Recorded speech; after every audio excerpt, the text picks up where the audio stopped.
And so I got this opportunity that came along with the CSPN 30 for 30 series, where they basically wanted filmmakers to do stories that they thought were important, that people needed to hear about, and that the filmmaker felt a particular personal passion for. And I immediately thought of this and pitched it to them. And they said that they said two things. They said, one,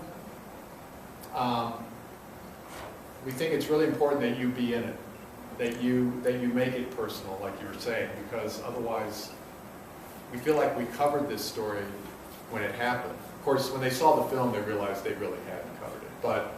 But the fact is, they thought the personal way in makes sense to them. The other thing they said is, you got to get an interview with Allen Iverson. And I said, well, if you're going to require an interview with Allen Iverson, then I can't promise you that. In fact, I think it's probably likely he won't do it. And they said, well, why do you say that? I said, because he's not going to want to go back and revisit this.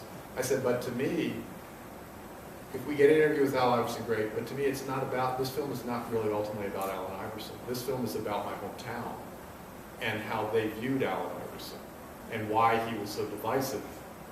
Because the questions I wanted to ask Allen Iverson weren't like, did you really hit that woman over the head with a chair? I mean, he's been asked that a million times.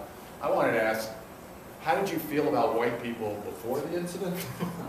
And how did you feel about white people after the incident? Or how did you, those are the questions I wanted to ask. How did you feel about this community? Did you feel like, when you looked up in the stands and saw 10,000 people there and 60, 70% of them were white people cheering you, and then this trial happened, did that change the way you viewed those fans? Those are the kind of questions I wanted to ask him.